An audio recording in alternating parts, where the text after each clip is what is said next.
बिस्मिल्लाहिर्रहमानिर्रहीम अस्सलाम वालेकुम। वर्ड एनोलॉजी के हवाले से प्रीवियस वीडियो में हमने 16 टाइप्स ऑफ रिलेशनशिप्स को डिस्कस किया था जो कि वर्ड एनोलॉजी में दिए जा सकते हैं और हमने एग्जांपल्स के साथ इसको बड़ी डिटेल से देखा था। अगर आपने वो वीडियो नहीं देखी तो लिंक डिस्क्रिप्शन में डाल दिया गया है, ज़रूर देखें ताकि आपको आज की इस वीडियो जिसमें हम प्रैक्टिस क्वेश्चंस के साथ डिस्कस करेंगे आप इसको मजीद अच्छे से समझ सकें और आपके लिए किसी भी टेस्ट में ये वाला सेक्शन किसी दिक्कत का बायस ना बने। शुरू करते हैं आज की वीडियो। अगर लर्न विद ताहिर को अभी तक सब्सक्राइब नहीं किया तो अभी सब्सक्राइब कीजिए और बेल आइकन को ऑल नोटिफिकेशंस पर सिलेक्ट कर लीजिए ताकि हमारी तमाम आने वाली वीडियोस के नोटिफिकेशन आपको बर वक्त मिल सकें। To stay connected. First question देख लीजिए। Smile is to frown as pretty is to blank.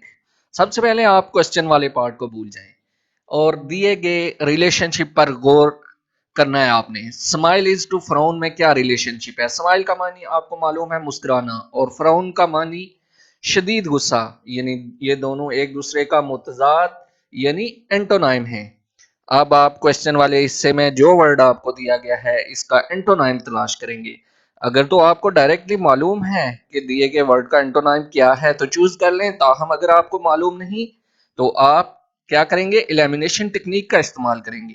यानी ऑप्शंस में वो वर्ड्स जो आपको मालूम है कि वो किसी सूरत दुरुस्त ऑप्शन नहीं है, इनको एक एक करके ड्रॉप करते जाएंगे। बाकी आपके पास एक ऑप्शन बचेगा या दो बचेंगे। अगर एक ऑप्शन आपके पास बचा तो 100% आपका आंसर करेक्ट हो जाएगा। लेकिन फर्ज किया कि आपके पास दो ऑप्शन बच गए हैं और अब आप दोनों में डिफरेंशिएट नहीं कर सकते तो यहाँ पर आप लगाएंगे तुक्का।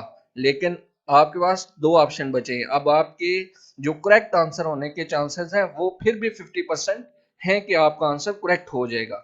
चलिए ऑप्शंस को देख लेते हैं। हमने प्रीति का एंटोनाइम तलाश करना। प्रीति का मतलब होता है खूबसूरत, तो पहला ऑप्शन देखें ब्यूटीफुल। जैसे प्रीति का मतलब खूबसूरत वैसे ही ब्यूटीफुल का मतलब भी खूबसूरत, ये हमारा करेक्ट ऑप्शन नहीं हो सकता। अगला ऑप्शन स्मार्ट यानी प्रीति के हम मानी, ये भी सिनोनाइम्स में भी आता है, ये भी एलिमिनेट हो गया, ये भी हमारा ऑप्शन नहीं है। ऑप्शन सी अगली यानी बदसूरत, ये हमारा करेक्ट ऑप्शन हो सकता है। ताहम हमें ऑप्शन डी भी देख लेना चाहिए, वो है जीनियस यानी निहायत ज़हीन। सो ये भी किसी सूरत हमारा करेक्ट ऑप्शन नहीं है, तो अब हम पर बिल्कुल वाज़ह है कि ऑप्शन सी ही हमारा दुरुस्त ऑप्शन है। चलते हैं जी नेक्स्ट क्वेश्चन की तरफ। तो spoke is to wheel as word is to blank. तो सबसे पहले स्पोक क्या होता है? जो आपके टायर का इनर पार्ट होता है जिसमें मुख्तलिफ रॉड्स लगे होते हैं, जो टायर के सेंटर को आउटर सर्कल के साथ मिला रहे होते हैं, वो सारे रॉड्स स्पोक कहलाते हैं। हर एक रॉड उनमें से स्पोक कहलाता है और ये मिलकर बनाते हैं क्या? व्हील। रिलेशनशिप क्या हो गया? पार्ट्स मिलकर एक होल बॉडी बना रहे हैं, तो पार्ट टू होल का रिलेशनशिप हो गया। अब आप आगे वाला देखें, वर्ड मिलकर क्या बनाते हैं, ये आपने ऑप्शन में से तलाश करना। सबसे पहले अल्फाबेट आ गया, तो क्या अल्फाबेट बनाता है वर्ड जो मिलके? नहीं, अल्फाबेट्स मिलके वर्ड बनाते हैं, ये हमारा करेक्ट ऑप्शन नहीं हो सकता। नाउन, नाउन वर्ड हो सकते हैं लेकिन यहाँ पार्ट टू होल वाला रिलेशनशिप आप नहीं क्रिएट कर सकते। तो उसके बाद आपका स्कूल ऑप्शन है, तो स्कूल वर्ड मिलकर क्या स्कूल बनाते? नहीं, स्कूल में बिल्डिंग भी होती है, फर्नीचर होता है और बहुत सारी चीजें मिलकर स्कूल बनाते हैं, टीचर्स होते हैं डेफिनेटली। तो नेक्स्ट आपका ऑप्शन डी आ गया। ऑप्शन डी आपका है सेंटेंस। तो क्या वर्ड मिलकर सेंटेंस बनाते हैं? That is it, that is your correct answer. Word एक जो है वो पार्ट है और सेंटेंस एक होल बॉडी है, तो वर्ड मिलकर सेंटेंस बनाते हैं। आपको करेक्ट ऑप्शन आ गया आपके पास। Let's move on to next question. Board is to train as blank is to horse. तो देखिए ट्रेन एक ऑब्जेक्ट है, बोर्ड उस पर सवार होने के अमल को एक्शन टू ऑब्जेक्ट का रिलेशनशिप है। सिमिलरली हॉर्स एक ऑब्जेक्ट है, अब हमने एक्शन हॉर्स पे सवार होने वाले अमल को क्या कहते हैं?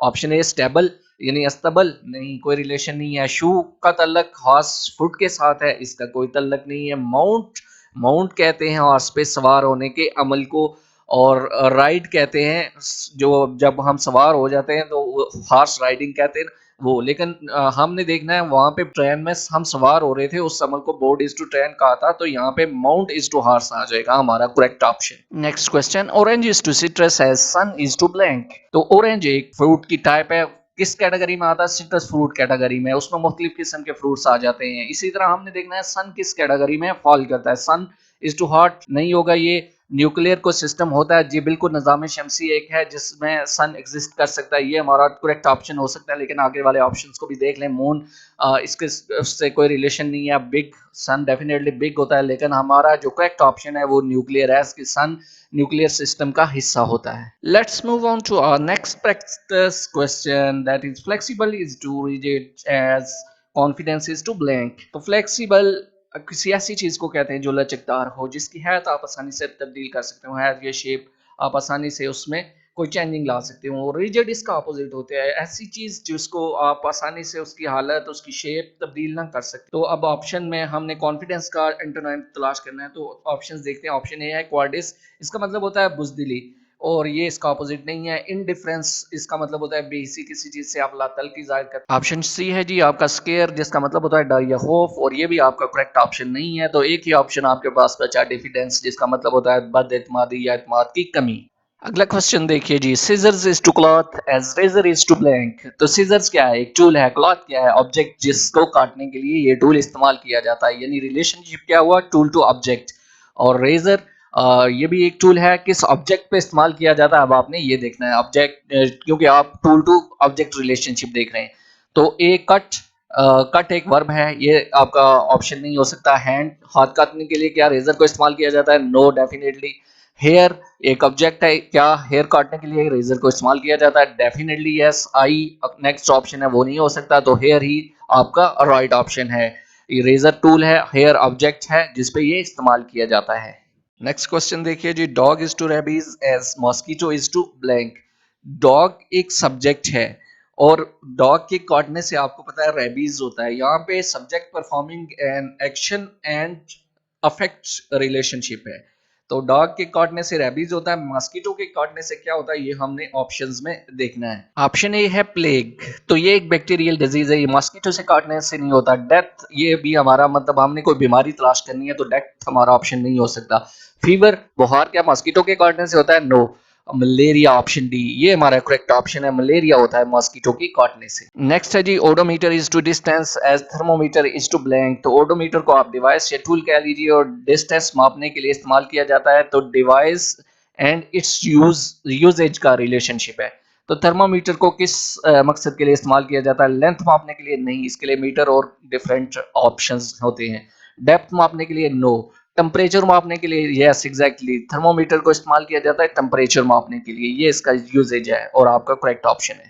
बढ़ते हैं इस वीडियो के लास्ट एनालॉजी क्वेश्चन पे, that is plate is to crockery as spoon is to blank. तो प्लेट एक टाइप है, क्रॉकरी में ये फॉल करती है, क्रॉकरी कैटेगरी है। यहाँ पर रिलेशनशिप है टाइप टू कैटेगरी। तो स्पून हमने देखना है कि किस कैटेगरी में आती है। नाइफ आया को कैटेगरी है? नो। कटलरी कैटेगरी है? जी हाँ, इसमें बहुत सारी कटलरी के आइटम, चाकू वगैरह वगैरह जो किचन में इस्तेमाल होते हैं, ये सारी चीज़ें कटलरी में आ जाती हैं। इस तरह टी ऑप्शन है, जो कि इस का इसके कैटेगरी के साथ कोई रिलेशन नहीं है। किचन, और स्पून डेफिनेटली किचन में यूज होता है, लेकिन ये कोई कैटेगरी नहीं है। किचन में तो और बहुत सारी चीजें भी इस्तेमाल होती हैं, तो कटलरी हमारा करेक्ट ऑप्शन है। आई होप आज की वीडियो ने आपके वर्ड एनालॉजी के हवाले से समझ बूझ में इजाफा किया होगा। आने वाली वीडियोस में हम इसकी प्रैक्टिस जारी रखेंगे। मिलते हैं अगली वीडियो में। Thank you very much. Allah Hafiz.